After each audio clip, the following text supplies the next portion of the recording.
이번 설교를 준비하면서 여러분께서 대학생으로서 또 대학원생으로서 어떤 삶의 상황에 처해 있고 어떤 고민을 갖고 있고 어떤 도전을 받고 있을지 생각을 해봤습니다.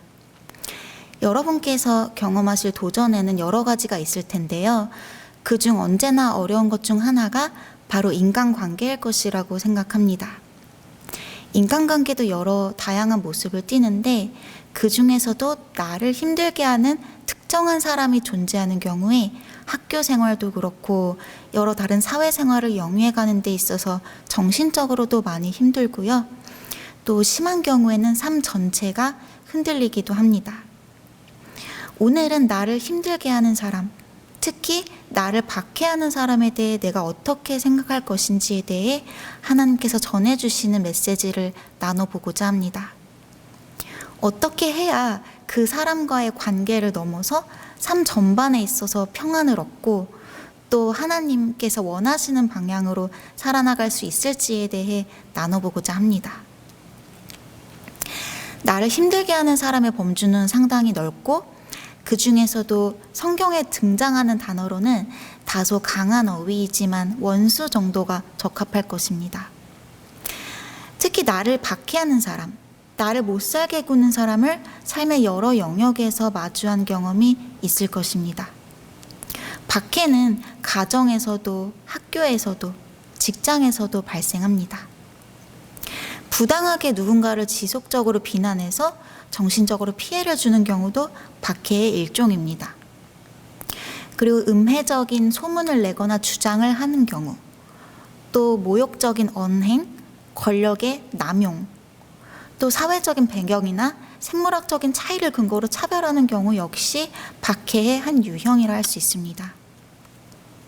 의도치 않게 박해하게 되는 경우도 물론 있을 수 있지만 내 의도가 어찌됐건 간에 상대방에게 상처를 주고 피해를 입히게 된다면 그건 분명히 박해이고 또 폭력으로 작용할 수 있습니다. 괴롭힘이 지속되어서 괴로움과 스트레스가 쌓이면 상대방이 원수가 돼버리는 것입니다. 성경에서 예수님께서 주시는 여러 가르침 가운데 가장 핵심적이면서도 또 가장 실천하기 어려운 가르침 중 하나가 바로 원수 사랑의 가르침일 것입니다. 예수께서는 공간복음서에서 하나님 나라에 대한 예언자적인 선포를 하시고 그 선포에 근거해서 구체적으로 어떻게 살아가야 하는지에 대한 윤리적인 교훈을 주십니다. 물론 이런 윤리적인 교훈은 성경 전반에 거쳐서 나타납니다. 예수께서 가르치고 또 직접 실천하며 몸소 보여주신 내용, 그리고 예수님을 따르는 모든 사람들이 따라 실천하도록 부르신 내용을 한마디로 압축하자면 사랑이겠고요. 특히 원수에 대한 사랑과 보복에 대한 금지를 강하게 제시하십니다. 나를 괴롭히고 미워하는 사람, 또 내가 미워하는 사람을 사랑하라는 이 극단적인 가르침 앞에 우리는 망연자실해질 수밖에 없습니다. 누구라도 억울하게 괴롭힘을 당하고 피해를 입는다면 그 괴롭힘을 그대로 되돌려주고 싶은 마음이 생겨나게 마련입니다. 내가 피해를 입었을 때도 그렇지만 내 가족이 부당하게 괴롭힘을 당한다면 그 분노는 주체하기 어려울 것입니다. 인간이 복수심으로부터 완전히 자유로워질 수 있을까요? 인류의 역사는 복수로 얼룩져 있고 인간은 끊임없이 서로를 공격하고 복수를 계획해 왔습니다. 이렇게 인간과 뗄 수 없는 것이 복수심이라는 감정인데 보복에 대한 금지를 가르치시는 것을 우리는 어떻게 생각해야 할까요? 나를 미워하는 사람에게 복수의 감정을, 미워하는 감정을 갖는 것은 자연스러운 일일 테지만 그 감정에 어떻게 대응할지는 바꿀 수 있는 부분입니다. 특히 오늘 로마서 본문의 배경은 로마 제국 하에서 사회적인 차별과 신체적인 박해까지 경험하고 있었던 초기 그리스도인들의 사회적 상황을 담고 있습니다. 하나님께서는 사도 바울을 통해 박해하는 사람이 있을 때 어떻게 생각하고 대응을 해야 하는지에 대한 가르침을 주고 계십니다. 그리고 이런 가르침은 크게 3가지 정도로 나누어서 묵상해 볼 수 있습니다. 첫 번째로 우리가 할 수 있는 일은 힘든 상황으로부터 감사할 점, 또 배울 점을 찾는 것입니다. 오늘 본문 이전에 12절에서도 이런 말씀을 하십니다. 소망 중에 즐거워하며 환난 중에 참으며 기도에 힘쓰며. 나를 박해하는 사람이 있을 때 하나님께서는 그 사람을 넘어 상황을 바라보게 하십니다. 그 사람이 너무나 미워도 그 상황 자체로부터 배울 수 있는 점, 또 깨달을 수 있는 점들이 있습니다. 그리고 감사할 수 있는 점들이 있습니다. 그런데 막상 그 순간에는 괴로운 감정이 지배적이기 때문에 감사할 점들이 쉽게 보이지는 않습니다. 그렇지만 여러분, 모든 상황에는 이유가 있다는 말 들어보셨나요? 영어로 표현하면 Everything happens for a reason 이렇게 됩니다. 하나님께서 나에게 이런 시련을 주신 이유가 있을 것이라는 것을 믿고 지금 전부 이해할 수는 없지만 잠잠히 인내하며 나에게 주시는 메시지에 귀 기울여 볼 수 있습니다.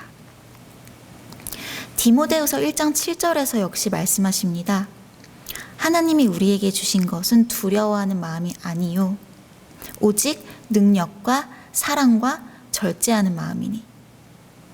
하나님께서는 고난의 시간, 핍박받는 시간을 통해 우리가 겁쟁이가 되게 하는 것이 아니라요, 고난을 인내하고 이겨낼 수 있는 힘을 주십니다. 힘이 들지라도 이렇게 하나님의 임재하심에 대한 믿음과 소망을 가지고 감사할 점들을 분별해 나가다 보면 상대방이 아무리 여러분을 무너뜨리려고 할지라도 여러분은 무너지지 않고요, 더욱 강하고 견고한 사람으로 성장해 나갈 수 있을 것입니다. 두 번째로 미워하는 감정으로부터 해방되는 것이 중요하다는 말씀입니다. 누군가를 지독하게 증오하고 미워해본 경험이 있는 사람은 그 감정이 얼마나 고통스럽고 자기 파괴적인지 느끼셨을 것입니다. 정신적으로뿐만 아니라 신체적으로도 약해지는 결과를 가져옵니다. 그렇기 때문에 다른 누군가를 위해서가 아니라 나 자신을 위해서라도 미워하는 감정을 비워낼 필요가 있습니다. 그런데 나를 괴롭히는 사람을 계속 봐야 되고 그 괴롭힘이 이어지는데 어떻게 이 증오의 감정을 비워낼 수 있을까요? 먼저 너희를 박해하는 자를 축복하고 저주하지 말라고 말씀하십니다. 나를 박해하는 사람을 축복하는 건 현실적으로 매우 어렵지만 곧바로 축복은 못 해주더라도 저주는 하지 않는 것부터 시작할 수 있습니다. 당장 축복은 못 해주되 저주는 하지 말자, 여기서부터 시작하는 것입니다. 또한 상대방의 입장에서 생각해보고 또 상대방을 이해하고 또 용서와 관용을 베푸는 행위 역시 그 사람을 과거의 잘못으로부터 놓아주는 과정을 포함하기 때문에 축복의 한 형태로 볼 수 있습니다. 깊이 상처받은 마음은 쉽게 통제되고 치유되고 변화되기가 어렵기 때문에 내가 할 수 있는 작은 것들부터 시작해서 점차적으로 내 감정과 사고방식을 변화시켜 나갈 수 있습니다. 또한 이 구절의 후반부를 보면 이렇게 말씀하십니다. 즐거워하는 자들과 함께 즐거워하고 우는 자들과 함께 울라. 나를 미워하고 박해하는 사람도 있지만 내가 즐거움을 나누고 또 함께 슬퍼할 수 있는 사람들도 있습니다. 나를 괴롭히고 미워하는 사람도 존재하지만 그와 동시에 내가 배울 수 있는 사람도 존재하고 또 다른 유형의 아픔을 경험하고 있어서 내가 연민을 가지고 돌볼 수 있는 사람 또한 존재하는 것입니다. 그래서 내가 즐거움과 따뜻함을 주고받을 수 있는 사람들에게 눈을 돌리고 그 관계에 집중해 나가다 보면 힘든 상황 가운데서도 위로를 받고 또 감사함을 느낄 수 있을 것입니다. 제가 인생의 롤모델로 삼는 분 중 한 분이 과거에 전도사 사역을 했던 한 지역교회 여성 목사님이신데요. 그 이전에 30년 동안 담임 목회를 하셨던 목사님께서 은퇴하시고 이 목사님께서 담임 목회를 이어가게 되셨습니다. 교인분들께서는 그 이전 목사님의 목회 방식에 익숙했고 새로운 목사님의 목회 방식을 지적하는 것을 넘어서 무차별적으로 공격하고 또 앞에서 뒤에서 인신공격을 서슴지 않는 소수의 교인분들이 있었습니다. 목사님께서는 제가 목사님이었다면 감당하기 어려웠을 여러 지나친 말과 행동을 경험하셨고 저 또한 옆에서 지켜보는 것이 매우 마음이 어려웠습니다. 제가 목사님을 위해서 해드릴 수 있는 게 없다는 생각에 마음이 많이 힘들기도 했습니다. 그런데 목사님께서는 1년 정도 가까이 이제 이어져 온 그 박해 가운데서도 단 한 번도 감정적으로 대처한 적이 없으셨고 언제나 온화하고 절제되고 차분한 태도를 견지하셨습니다. 어떻게 그럴 수 있냐고 제가 여쭤봤을 때 목사님께서는 말씀하셨습니다. 한 번의 비난이 있을 때 입장 바꿔 생각하기를 5번을 하신다고요.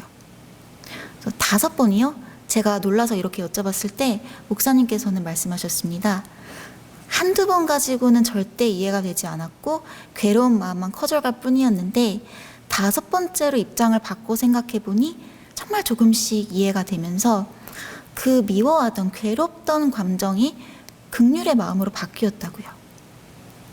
비로소 그 사람들을 위해 진심으로 기도할 수 있게 되었다고 하셨습니다. 그리고 비난하는 사람은 소수이지만 함께 기도하고 격려해주는 많은 교인분들께서 계셨기 때문에 그 사람들의 힘입어 또 하나님의 이끄심에 의지하며 목회를 이어나갈 수 있었다고요. 이런 이야기를 나눈 지 10년 가까이 지난 지금도 저는 이 대화 내용을 마음속에 되새기곤 합니다. 여러분, 마음의 고통, 괴로움 또한 습관입니다. 내가 느끼는 부정적인 감정에 집중하다 보면 괴로움이 나를 집어삼키고 내 삶을 지배하게 됩니다. 상대방에 대한 이해와 긍휼의 마음을 가지려고 노력하고 또 동시에 내가 사랑을 줄 수 있는 사람들에게 집중하다 보면 조금씩 박해받는 상황 가운데서도 조금씩 마음의 고통에서 자유로워짐을 경험할 수 있을 것입니다. 세 번째로 나 또한 부족하고 나약한 한 명의 인간이라는 것을 아는 것입니다. 형태와 정도는 다르지만 모든 사람에게는 단점 그리고 약한 점이 존재하고 우리 모두는 악한 마음을 품을 때가 있습니다. 나를 부당하게 박해하는 사람이 있다면 분명히 잘못이 있지만 우리 역시 매일매일 죄에 무너지고 또 때로는 의도했건 의도하지 않았건 간에 타인에게 상처 주고 타인을 박해한 적이 있는 존재들입니다. 그렇기 때문에 상대방을 비난하고 판단하고 정죄하기보다는 나는 어떤지, 똑같은 사람이지는 않았는지, 나는 어떤 사람이 되고 싶고 어떤 삶을 살아나가고 싶은지 이렇게 스스로에게 눈을 돌릴 필요가 있습니다. 16절 후반부에서는 이렇게 말씀하십니다. 높은 데 마음을 두지 말고 도리어 낮은 데 처하며 스스로 지혜 있는 채 하지 말라. 이 구절 역시 박해받는 상황에 적용시켜서 생각해 볼 수 있습니다. 내가 입은 피해를 곱씹으면서 상대방을 미워하는 데 에너지를 소진하다 보면 불필요한 오해와 판단이 생겨날 수 있습니다. 관련되지도 않은 일들, 사람들, 상황들을 떠올리면서 미움이 증폭될 수 있습니다. 내가 상대방에 대해 전부 알고 있다는 생각과 함께 마음의 고통이 더 커져가고 또 사실이 왜곡될 수도 있습니다. 내 안에 커져버린 나를 내려놔야 비워야 할 때인 것입니다. 물론 다른 사람이 박해를 받고 힘들어하고 있을 때 이렇게 말하면 안 되겠죠. 너도 크게 다르지 않아. 너무 미워하지 마. 이렇게 말할 수는 없습니다. 이 바로 전 구절에서도 말씀하셨잖아요. 우는 자들과 함께 울라. 서로 마음을 같이 하라. 괴롭힘을 받고 있는 사람이 있다면 함께 울어주고 함께 슬퍼하고 충분히 위로해 주시기를 바랍니다.